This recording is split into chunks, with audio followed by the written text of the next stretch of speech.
everyone, it's Holly, and in today's video I'm going to be showing you the secret to transforming your hairstyle. I'm going to be using the Yilite seamless tape-ins to transform my thin hair into luscious locks. These tape-ins are beginner friendly and the colour match looks a little bit different on camera, but in real life it is spot on. But they're really lightweight, they're not gonna like tug on your hair or cause any discomfort, and it works for people with thin hair like myself. So I'm gonna be using the sandwich method to put these in, and it's been a fair minute since I have done this. So the great thing about them is because it's beginner friendly, you can DIY it at home, and these last for about 6 to 8 weeks, which is amazing. So I've started by parting my hair just behind the back of my ear.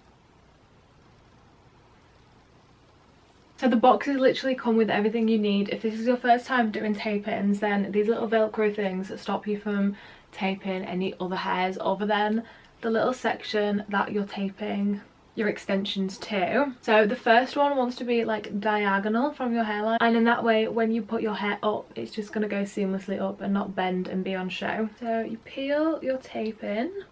It's a little awkward for me to do my hair here because it's nowhere near my vanity, so I've got like a little mirror set up here, and you just want to get your little section. It only wants to be about as wide as this and just a really thin section.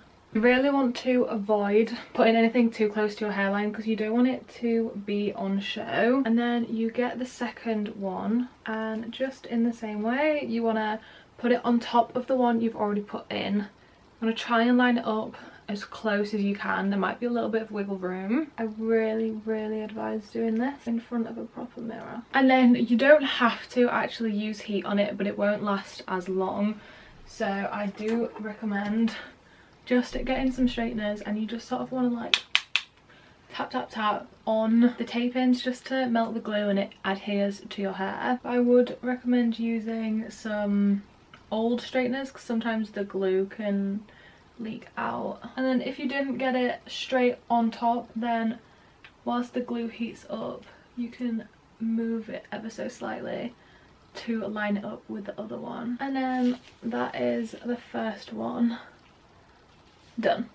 And you can either do this one and do this one to match and go back and forth, or just do one side at a time. I'm just going to do one side at a time and then do the other side off camera just to speed things up a little bit. So you can see this one is there. The next one is going to be just above, and that is going to go more straight.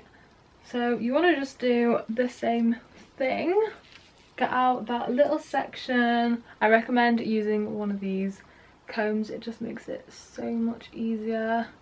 It just wants to be really thin. Probably just that. You can see where I've had my highlights and where I haven't. And then these velcro things are literally a lifesaver. I'm loving these extensions because they feel so soft. And then lift your hair up, line up your extension. I'm just going to do that little bit in the mirror.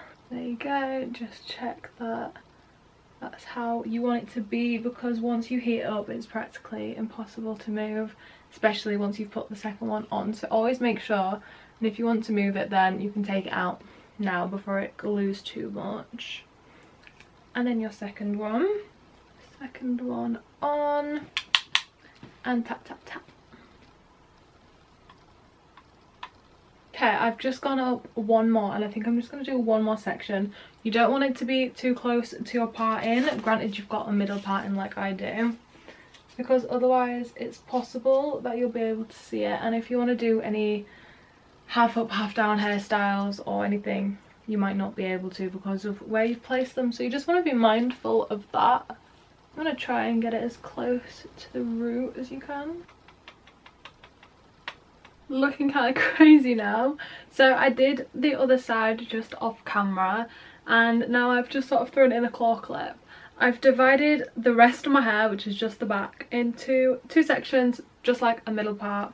And then this is the hard part, like doing the back, especially if you've not got anybody to help you. I'd recommend getting two mirrors, one in front and one behind, so you can kind of see what you're doing. I don't really think I have that option, so I am just gonna feel and eyeball it. So you want to start with the very back at the very bottom, but not your hairline. It's really important because you don't want any peeking out. And basically just repeat the process. I have like 3 different claw clips in my hair right now. Right, this is the section I'm gonna work with, and it's literally the same thing. Get a little thin piece, sandwich it in. Okay, hopefully you can see I've got the little section. I am literally just eyeballing it. The Velcro things are really such a lifesaver, I think, especially for this step. Okay, I'm gonna go in with the top one.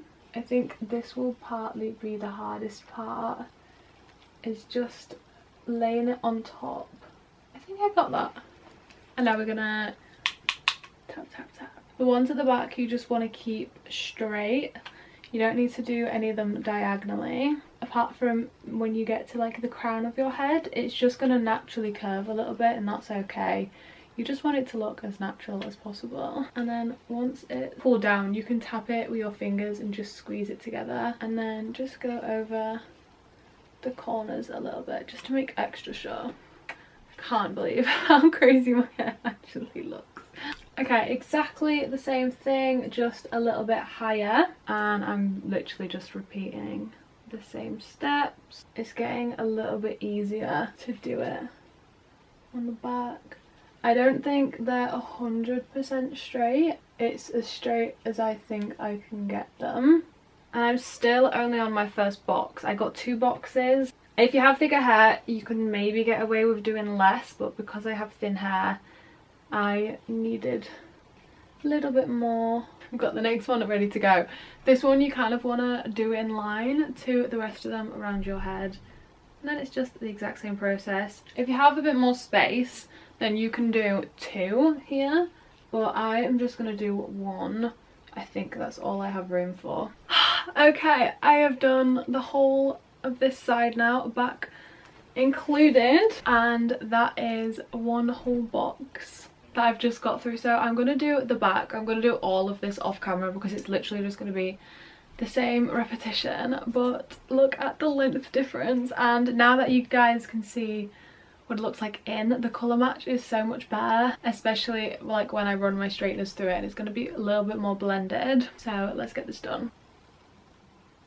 Okay, I am feeling like my baddest self right now. Like, having long hair like this just gives me some kind of like happiness boost. I am literally thrilled with the results. If you do want to take these out, you have to use, if you don't have like the glue remover, then any kind of like oil cleanser will help loosen the glue. Leave it on for a while and then you can take them out. But I know for sure that I am going to be keeping these in for as long as possible, and I just want to show you guys what it looks like if I wanted to have my hair up. So imagine my hair is in a ponytail right now. The tape-ins are literally seamless. After you've put your extensions in, you want to wait a few days before shampooing just to not disturb the glue. I will be linking these down below, and I have an offer for you guys. If you want to get some of these amazing extensions, then you can use my discount code here, and this will get you 51% off. And this is for a limited amount of time only, so go and get them now. And now we can enjoy our gorgeous, gorgeous hair. So thank you guys so much for watching. Please don't forget to like, comment and subscribe. My Instagram, TikTok and travel channel are all linked in the description as always, and I'll see you guys in my next video. Bye!